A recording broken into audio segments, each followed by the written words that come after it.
ভিতরে কষ্ট, দুঃখ, যন্ত্রণা সব আল্লাহকে ঢেলে দিবেন ইনশাআল্লাহ। নিজের আবেগ ধরে রাখবেন এখানে, আপনি আল্লাহর জন্য ঢেলে দিবেন। মানুষকে আবেগ দেখা কি লাভ?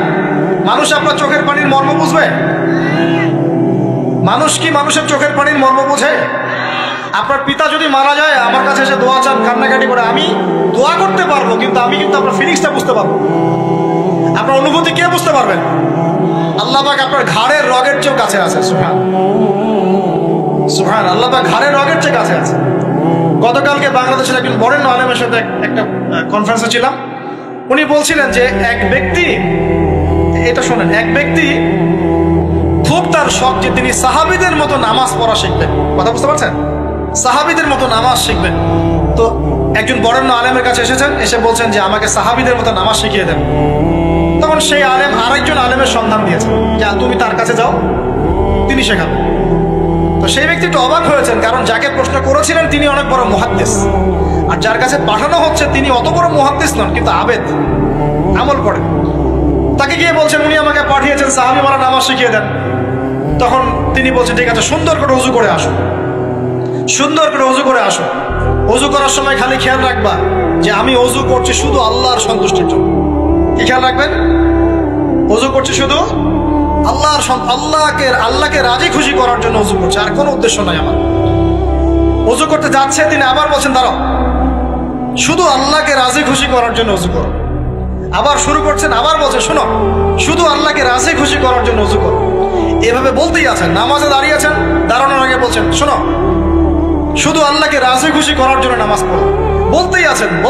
এক পর্যায়ে সে ব্যক্তি নামাজ শুরু করলো, নামাজে মনোযোগ এদিক ওদিকে যায়, আর তার মাথায় এটা আসে, এই শুধু আল্লাহকে রাজি খুশি করার জন্য আমাকে নামাজ পড়তে হবে, শুধু আল্লাহকে রাজি খুশি করার জন্য নামাজ পড়তে হবে।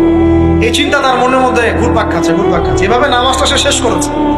শেষ করে চিন্তা করছে যে নামাজ তো পুরোপুরি মনোযোগ দিতে পারলাম না। বারবার মাথার মধ্যে এরকম চিন্তা আসছে, আল্লাহ আমাকে তো মাফ করে দাও, নামাজটা আমার মনে হলো না ঠিক মতো। তখন সে ফিরে এসে তার সে ওস্তাদকে বলছেন, আমার তো নামাজ এরকম করে পড়লাম, কিন্তু শেষমেশ মনে হলো যে নামাজটা হয়তো কবুল হয় নাই, আল্লাহর কাছে খুব মাফ চাইলাম, আল্লাহ আমাকে মাফ করে দাও, নামাজটা মনে হলো না। তখন সেই যে প্রথম ব্যক্তি যিনি পাঠিয়েছেন তিনি বলছেন, এটাই হলো সাহাবী বলা নামাজ। তারা আল্লাহকে রাজি খুশি করার জন্য নামাজ পড়তেন, নামাজ শেষ করে আল্লাহর কাছে ইস্তেগফার করতেন, আল্লাহ কিছুই হলো না, কিছুই হলো না। আমার কথা কি বুঝতে পারছেন? অতএব আল্লাহকে রাজি খুশি করার জন্য আপনি আপনার আবেগ, আপনার ইবাদত সব ফেলে দিবেন, অন্য কারো কাছে কিছু পাওয়ার আশা করুন। অতএব নামাজ আপনার মাদকের দিকে যাওয়া লাগবে না, নামাজই আপনার হতাশা দূর করে দেবে ইনশাআল্লাহ। 2 নাম্বার আমল হচ্ছে কোরআন তেলাওয়াত। যে ব্যক্তি কোরআন তেলাওয়াত করতে পারে নিয়মিত, তার মনের মধ্যে এই হতাশা, এই ভীরুতা, এই কাপুরুষতা কিচ্ছু আসবে না ইনশাআল্লাহ। আমি গ্যারান্টি দিচ্ছি আপনাকে, হতাশা আসবেই না আপনার মনে যদি আপনি কোরআন বুঝতে পারেন। কোরআনের একটা আয়াত নিয়ে কোনো সময় দেখা যায় 2-3 ঘন্টা সময় পার হয়ে যাচ্ছে, আয়াতটা ছেড়ে সামনে যেতে পারছি না। কোরআনের ভিতরে ঢুকলে আপনি দুনিয়ায় ভুলে যাবেন কি হচ্ছে আশপাশে। আমি এমন অনেক আলেমকে দেখেছি যে একটা বই, পাতলা একটা বই, আরবি বই নিয়ে পড়া শুরু করেছেন, যে ফজরের পরে জোহরের ওয়াক্ত হয়ে যাচ্ছে, বইটাই শেষ করতে পারেন। বুঝতে পারবেন না, যখন আপনি ইলমের ভিতরে ঢুকে যাবেন, কোরআনের ভিতরে, হাদিসের ভিতরে, আপনার দুনিয়ার খেয়ালই নাই। একজন আলেম তিনি এক রাত্রে একটা বই লিখেছিলেন, চটি বই, এক রাত্রের মধ্যে। বলা হচ্ছে, তার সম্পর্কে বলা হচ্ছে যে রাতের খাবার তাকে দেয়া হয়েছে, যে আপনি এটা খেয়ে নেন। তো যে খাবারটা পাশেই আছে, খাবারটা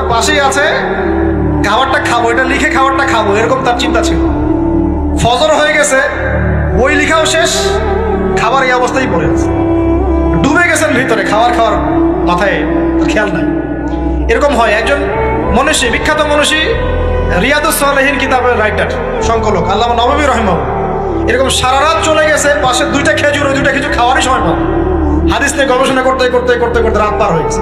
আমি বলতে চাচ্ছি, যখন ইলমের ভিতরে, কোরআন হাদিসের ভিতরে ঢুকে যাবেন, আপনার দুনিয়ার খেয়াল আপনার চলে যাবে, এই টেনশন, হতাশা, এই সেই বাদ। তখনই আল্লাহ পাক আপনাকে তার পক্ষ থেকে রহমত দিবেন, বরকত দিবেন, আল্লাহ আপনার দুনিয়ার কাজগুলো করে দিবেন ইনশাআল্লাহ। তখন দেখবেন কেউ আপনার দুনিয়ার ওই কাজটা করে দিয়েছে, কেউ ওই কাজটা করে দিয়েছে, কেউ বাসায় খাবার পাঠিয়ে দিয়েছে, আল্লাহ পাকই এগুলো করাই দিবেন ইনশাআল্লাহ। তো প্রিয় ভাইরা, মাদকে যাবো না আল্লাহর কাছে আসবো? 2 নাম্বার কোরআন তেলাওয়াত, 3 নাম্বার আল্লাহর জিকির, 3 নাম্বার কি ভাই? আল্লাহর জিকির চলতে ফিরতে সব সময় মুখ চলতে থাকবে, মুখ না চললেও মনে মনে মন তাজা থাকবে, মনে মনে জিকির হতে থাকবে। মনে মনে জিকির করতে পারেন, মুখ নড়বে না কিন্তু মনে মনে আপনার একটা জিকির হতে থাকবে, সুবহানাল্লাহ বা আলহামদুলিল্লাহ, লা ইলাহা ইল্লাল্লাহ, আল্লাহু আকবার। করা যাবে?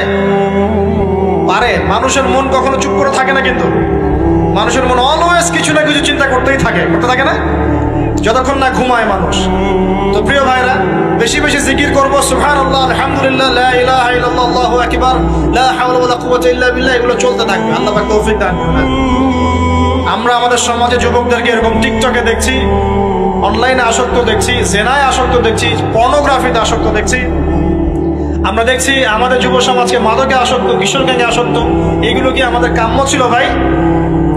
আমাদের কাম্য ছিল?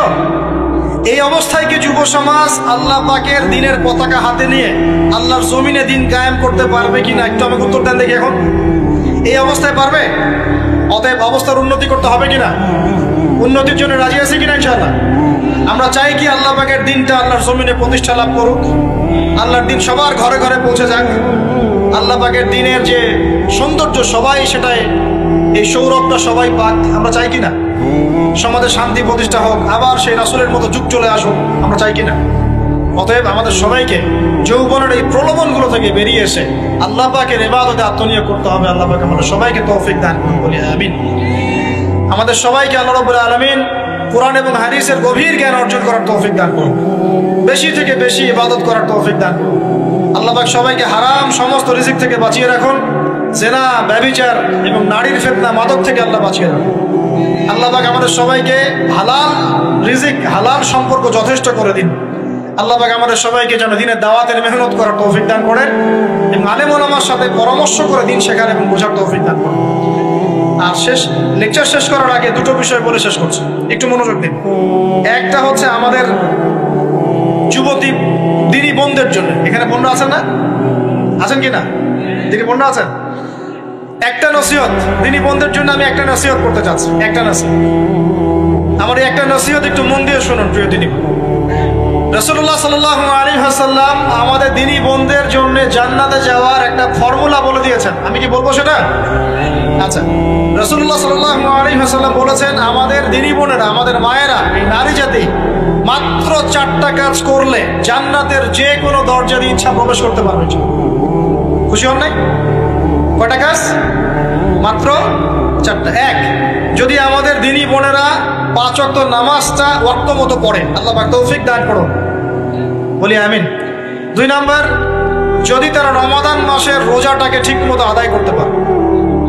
1 নাম্বার 5 ওয়াক্ত নামাজ ঠিকঠাক আদায় করা, 2 নাম্বার রমজান মাসে সওম রাখা, 3 নাম্বার তাদের লজ্জাস্থানের হেফাজত করা, মানে শরঈ পর্দা মেনটেন করা, শরঈ পর্দা মেনটেন করা। এবং আমি বলে দেই, চেহারাটা আপনাদের পর্দার অন্তর্ভুক্ত। এটা নিয়ে অনেক বাকবিতণ্ডা হয় না সমাজে, চেহারা দেখানো যাবে কি যাবে না ইত্যাদি। চেহারা আপনার পর্দার অন্তর্ভুক্ত বিষয়, ফুল স্টপ। এর উপরে ফতোয়া অনেকভাবে দিচ্ছে, কিন্তু বরেণ্য উলামায়ে কেরামের কিতাবগুলো ঘাটাঘাটি করেন, তাদের ফতোয়া হচ্ছে চেহারা আপনার পর্দার অন্তর্ভুক্ত বিষয়, চেহারা ঢেকে রাখবেন, আল্লাহ পাক তৌফিক দান করুন। চোখ থাকবে খোলা, ঠিক আছে। 4 নাম্বার, স্বামীর আনুগত্য করতে হবে। স্বামীর আনুগত্য, এই যে আনুগত্য শব্দ শুনলেই মানুষের একটা মানে নেগেটিভ ধারণা তৈরি হতে পারে। স্বামীর আনুগত্য মানে কি আমি তার দাসত্ব করবো? আনুগত্য মানে, প্রিয় দিনী বোন, আনুগত্য মানে দাসত্ব নয়। আনুগত্য মানে কোরআন সুন্নাহর যে বিধানগুলো আপনার স্বামী আপনাকে পালন করতে বলবে, আপনি সেগুলো করবেন, আপনি করতে বাধ্য। কিন্তু স্বামী যদি কোরআন সুন্নাহর বাইরে কিছু করতে বলে, সেটা মানতে আপনি বাধ্য নন। স্বামী যদি আপনাকে বলে যে সুদ খাও, এই যে সুদী এনজিওতে আসো, নাম লেখাও। স্বামী যদি আপনাকে বলে যে আসো বেপরদায় বাইরে যাই, সাজুগুজু করে বের হও, চলো ঘুরে আসে বেপরদায়। স্বামী যদি বলে দেবরকে একটু খাবারটা দিয়ে আসো, আমার অফিসের কলিগ আসছে, খাবার পরিবেশন করো, আসো ডাইনিংয়ে আসো। এই যে হারাম কাজ, বেপরদার আদেশ করছে, সুদের আদেশ করছে, আপনি সেগুলো পালন করবেন। কিন্তু হালাল বৈধ যে কোনো বিষয় আপনি স্বামীর আনুগত্য করবেন, এটা আপনার উপর ফরজ। এই 4টা কাজ যদি আপনি করতে পারেন, জান্নাতের যে কোনো দরজা দিয়ে ইচ্ছা আপনি প্রবেশ করতে পারবেন ইনশাআল্লাহ। আল্লাহ পাক আমাদের দিনী বোনদেরকে এই 4টা কাজ করার তৌফিক দান করুন। আমাদের সবাইকে আল্লাহ পাক জান্নাতের জন্য কবুল করুন, বলি আমিন। আরেকটা বিষয় বলতে চাচ্ছিলাম, সেটা হলো ওই যে প্রথমে বলেছি যে সূরা ইউসুফের সেই সমাধানটা বলবো কি না? আচ্ছা, সূরা ইউসুফটা ইনশাআল্লাহ আমি আরেকদিন পুরো সূরাটা সংক্ষিপ্ত করে আলোচনা করবো ইনশাআল্লাহ, যদিও একটা লেকচারে সম্ভব হবে বলে মনে হচ্ছে না আমার কাছে, 2টা বা 3টা লেকচারে নিয়ে আসবো ইনশাআল্লাহ। তবে আজকে একটা চিস্ট খালি বলছি। ইউসুফ আলাইহিস সালামের জীবনটা খুবই ট্র্যাজেডিপূর্ণ। নবীর পরিবার থেকে ভাইদের শত্রুতায় ওই যে কূপে চলে গেলেন, কূপ থেকে চলে আসলেন মিশরের বাজারে, সেখান থেকে বিক্রি করে দেওয়া হলো তাকে, রাজা তাকে কিনে নিলেন, তারপরে সেখানে তিনি বড় হতে লাগলেন রাজপ্রাসাদে। তারপরে ওই যে রাজার কি স্ত্রী তাকে সেনার জন্য আহ্বান করেছিল, সেখান থেকে তিনি জেলখানায় চলে গেলেন, আবার জেলখানা থেকে আবার মিশরের খাদ্য মন্ত্রণালয়ের দায়িত্ব পেলেন, তারপরে তিনি মিশরের শাসকের দায়িত্ব পেয়ে গেছেন, তাই তো? আচ্ছা, এর মধ্যে একটা জায়গা খালি বলবো আজকে। টপিকটা কি দিবা তোমরা? টপিকটা হচ্ছে চলমান বৈশ্বিক অর্থনৈতিক সংকটে ইউসুফ আলাইহিস সালামের সমাধান। মনে থাকবে? চলমান এই বৈশ্বিক অর্থনৈতিক সংকটে ইউসুফ আলাইহিস সালামের সমাধান কিছু। ইউসুফ আলাইহিস সালাম জেলখানায়, কোথায় বলেন তো? জেলখানায়। তখন দুজন ব্যক্তি তাকে বলছে, ইউসুফ, আমরা দুজন দুটো স্বপ্ন দেখেছি, তুমি কি স্বপ্নের ব্যাখ্যা দিতে পারবে? আমরা তোমাকে সত্যবাদী বলে মনে করি। ইউসুফ আলাইহিস সালাম বলছেন, খাবার আসার আগেই তোমাদেরকে স্বপ্নের ব্যাখ্যা দিন। একজন বলছে, আমি দেখলাম আমার মাথায় রুটি রাখা আছে আর পাখি এসে রুটির থেকে খেয়ে ফেলছে। আমার কথা বুঝতে পারছেন কিনা ভাই? আচ্ছা, 2 নাম্বার, দ্বিতীয় ব্যক্তি বলছে, আমি দেখলাম আমি শরাব পান করাচ্ছি আমার মনিবকে। কথা বুঝতে পারছেন? এখন ইউসুফ আলাইহিস সালাম বলছেন, তুমি যে শরাব পান করাচ্ছ মনিবকে, তোমাকে অতি সত্বর মুক্তি দেওয়া হবে ইনশাআল্লাহ। আর যার মাথার উপর থেকে রুটি খেয়ে নেওয়া হচ্ছে তাকে শুলদণ্ড দেওয়া হবে, মৃত্যুদণ্ড দেওয়া হবে। কি বললেন? একজনকে দেওয়া হবে মৃত্যুদণ্ড, একজন কি হবে? ছাড়া পাবে। আর যাকে মনে হলো যে এই ছাড়া পাবে, ইউসুফ আলাইহিস সালাম বললেন, তুমি যখন ছাড়া পাবে তোমার মনিবের কাছে, মালিকের কাছে আমার কথা বলো, আমার কথা আলোচনা করো। কিন্তু শয়তান তাকে ভুলিয়ে দিল, সে আর কথা বলতে পারবে। আরো কয়েক বছর চলে গেল, ইউসুফ আলাইহিস সালাম তখনও জেলেই আছে। একদিন এই রাজা স্বপ্ন দেখলেন। কি স্বপ্ন দেখলেন? যে 7টা পাতলা পাতলা গাভী, মোটা মোটা 7টা গাভীকে খেয়ে ফেলছে। 7টা কি গাভী? জীর্ণ শীর্ণ গাভী, 7টা মোটা তাজা গাভীকে খেয়ে ফেলছে। আর দেখলেন 7টা সবুজ শীষ। শীষ বোঝেন কিনা? ধানের শীষ না, আবার সবুজ শীষ। আর দেখছেন এই যে শীষ মরে গেলে যেমন দেখায় না একটা রং, এরকম শীষ। এখন রাজা খুব চিন্তিত হয়ে পড়লেন যে আসলে এই স্বপ্নের কি ব্যাখ্যা। তিনি সবাইকে ডেকে বললেন, স্বপ্নের ব্যাখ্যা কি তোমরা জানো? তখন রাজ্য পরিষদের এই যে এমপি মন্ত্রী যারা আছে তারা বলছে, না, এটা কি স্বপ্ন, এটা একটা বাজে স্বপ্ন, উদ্ভট স্বপ্ন, আমরা এটার মানে জানি না। আমরা হলো তাই তো বলতাম নাকি ভাই? কিন্তু ওই ব্যক্তি স্মরণ হয়ে গেল যে ছাড়া পেয়েছে, আরে ইউসুফ তো স্বপ্নের ব্যাখ্যা দিতে পারে। দৌড়ে গেলেন তিনি জেলখানায়। ইউসুফ, আইয়ুহাস সিদ্দিক, হে সত্যবাদী নবী ইউসুফ, আমাকে কি এই স্বপ্নের ব্যাখ্যা বলতে পারবেন? 7টা জীর্ণ শীর্ণ গাভী 7টা মোটা তাজা গাভীকে খেয়ে ফেলছে। ইউসুফ আলাইহিস সালাম এই স্বপ্ন শুনে বললেন, ইউসুফ আলাইহিস সালাম শুধু স্বপ্নের ব্যাখ্যাই দিলেন না, বরং এই স্বপ্ন যে সত্য এটা তিনি বিশ্বাসও করলেন। এই স্বপ্ন একটা সমস্যাকে নির্দেশ করছে এটাও বুঝে ফেললেন। এই সমস্যার সমাধানও তিনি দিয়ে দিলেন। বলেন সুবহানাল্লাহ। আমার কথা বলছেন, ইউসুফ আলাইহিস সালাম স্বপ্নের ব্যাখ্যা দিচ্ছেন না, বরং স্বপ্নটা যে সত্য তিনি মেনে নিচ্ছেন এবং এই স্বপ্নের ফলে একটা সামনে খারাপ সময় আসতে যাচ্ছে এটা তিনি বিশ্বাস করছেন এবং এর সমাধান তিনি জাতিকে দিচ্ছেন। ইউসুফ আলাইহিস সালাম বলছেন, তোমাদের সামনে 7 বছর দুর্ভিক্ষ হবে। কি হবে বলেন? 7 বছর। সারা বিশ্বের অর্থনৈতিক প্রেক্ষাপট একটু বিবেচনা করেন তো, যে আমরা একটা খারাপ সময় দিকে যাচ্ছি না আস্তে আস্তে, এবং নীরব একটা দুর্ভিক্ষ সারা ওয়ার্ল্ডে চলছে না? করোনার সময় ছিল, ওই সময় একটা সমস্যা ছিল, ইউক্রেন রাশিয়ার ইস্যু ছিল, আরো অনেক ইস্যু আছে, শুধু এগুলো ইস্যু নয়। অপচয় ইস্যু আছে, দুর্নীতি ইস্যু আছে, জুলুম আছে, তারপরে যে পারমাণবিক এই ক্ষেত্রগুলো আছে, বড় বড় পরাশক্তিদের চাপ আছে, অনেক ব্যাপার আছে, রিজার্ভ কমে যাওয়া, অনেক বিষয় আছে। সারা বিশ্ব একটা অর্থনৈতিক মন্দা দেখছে কিনা? ইউসুফ আলাইহিস সালাম বললেন, 7 বছর তোমাদের এখানে প্রচুর ফসল ফলবে। এটা 7টা সবুজ শীষ, প্রচুর ফসল ফলবে, তোমাদের এই অঞ্চলের মধ্যে। তোমরা একটা কাজ করো, তোমরা ওই 7 বছরের ফসলের যতটুকু অংশ তোমাদের না খেলে নয় অতটুকু দিয়ে তোমরা তোমাদের জনগণের চাহিদা পূরণ করো, আর বেশি অংশটাকে রিজার্ভ করে রেখে দাও। আমার কথা বুঝতে পারছেন? ইউসুফ আলাইহিস সালাম বলছেন না যে স্বপ্নটা সত্য, তিনি সমাধান দিচ্ছেন উল্টা। এটা তো হবে সামনে, স্বপ্ন সত্য মিথ্যা তো দূরের কথা, এটা সামনে হতে যাচ্ছে। 7 বছর তোমরা প্রচুর ফসল ফলাবে, এই ফসলের একটা বড় অংশ রিজার্ভ করে রেখে দিও, আর বাকি অংশটা দিয়ে তোমরা জনগণের চাহিদা পূরণ। মানে অপচয় করা যাবে না, যাবে কোনো সম্পদ অপচয় করা যাবে। এরপর তোমাদের সামনে আসবে 7টা বছর দুর্ভিক্ষের বছর, আকাশ বৃষ্টি বন্ধ করে দেবে। আকাশ কি করবে?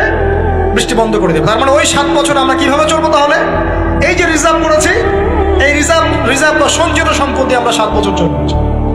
এরপরে আল্লাহ রাব্বুল আলামিন 8ম বছরে আকাশ থেকে বৃষ্টি বর্ষণ করবেন, আবার ফসল ফলবে। কথা কি বুঝতে পারছেন? এই ব্যাখ্যা অন্যরা দিতে পারলো না, ইউসুফ আলাইহিস সালাম দিতে পারলেন। এই ব্যক্তি দৌড়ে গিয়ে রাজাকে বলল, এই হলো স্বপ্নের ব্যাখ্যা। রাজা ইউসুফ এই স্বপ্নের ব্যাখ্যা দিয়েছেন। রাজা কত বিচক্ষণ ছিলেন, রাজা সত্য মিথ্যা চিনতেন। তিনি বুঝতেন যে আসলেই সত্য কাকে বলে, মিথ্যা কাকে বলে। এই আমার এমপি মন্ত্রীরা শোনো, তোমরা কেউ সমাধান দিতে পারো নাই, ইউসুফ সমাধান দিয়েছে। ইউসুফকে আমার কাছে নিয়ে আসো, আমি তাকে আমার কাছে নিকটে আসন দিব। এবার ইউসুফ আলাইহিস সালামকে ডেকে তিনি সম্মানিত করলেন। সম্মানিত করে বললেন যে কোন দায়িত্ব দিলে তুমি আমাদের এই রাজ্যটাকে বাঁচাতে পারবে এই দুর্ভিক্ষের হাত থেকে। ইউসুফ আলাইহিস সালাম নিজে বলছেন, আমি হচ্ছে বিশ্বস্ত মানুষ, আমি হচ্ছি রাজুলুন আমিন, আমি বিশ্বস্ত এবং আমি আস্থাভাজন। আমাকে আপনি খাদ্য মন্ত্রণালয়ের দায়িত্ব দেন, ইনশাআল্লাহ আমি এই প্রবলেমগুলো সলভ করবো ইনশাআল্লাহ। এরপর তাকে দায়িত্ব দেওয়া হলো খাদ্য মন্ত্রণালয়ের। 7 বছর তিনি এরকম পলিসি গ্রহণ করলেন। মিশরের লক্ষ লক্ষ মানুষ পরবর্তী 7 বছরের দুর্ভিক্ষ থেকে বেঁচে গেছে। কোরআন তো মূল্যায়ন করি না আমরা, আর কোরআনের কথা যারা বলে ওদেরকেও মূল্যায়ন করি না। এই জন্য আমরা বলছি বর্তমান চলমান অর্থনৈতিক সংকটের সবচেয়ে বড় সমাধান হচ্ছে এক, ভাই জনগণ হই আর সরকার হই, কোনো সম্পদ অপচয় করা যাবে না। আমরা সম্পদ অপচয় করি না?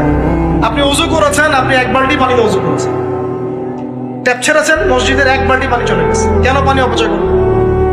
আমাদের 5টা ফ্যানের দরকার নেই বাসায়, আপনি 5টা ফ্যান চালাচ্ছেন কেন? আপনি ঘর থেকে বের হলেন, ফ্যান চলছে, কেন চলছে? ঘর মুছেছেন, ফ্যান ছেড়ে দিয়েছেন, এই যে পাখা বাতাসে শুকাবে মাটি, কেন? এসি চালিয়েছেন, 24 ঘন্টা চালানোর কি দরকার? 2 ঘন্টা চালিয়ে বন্ধ করলে হয়। বিদ্যুতের ব্যাপার, গ্যাসের ব্যাপার, তেলের ব্যাপার, আমরা কি কম অপচয় করি মনে হচ্ছে আপনার কাছে? আমরা প্রচুর অপচয় করি। আর আমরা জনগণরা সাধু না, আমরা বেশি অপচয় করি। আমরা অপচয় করি না ভাই? প্রমাণ আপনি নিজের বাসায় পাবেন।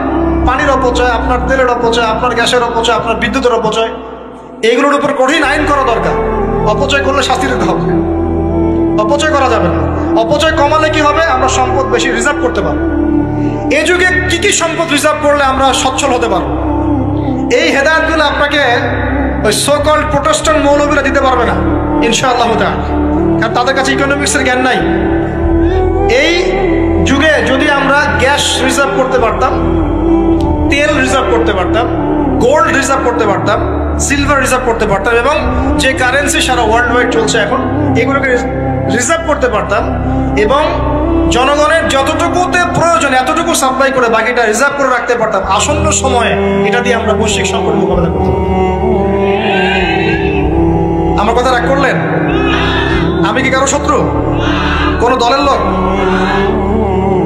আমি আপনাদের জাতির একজন, আপনার দিনই ভাই, আপনার শুভাকাঙ্ক্ষী, এবং আপনি আর আমি আমরা ভাইয়ের মতো।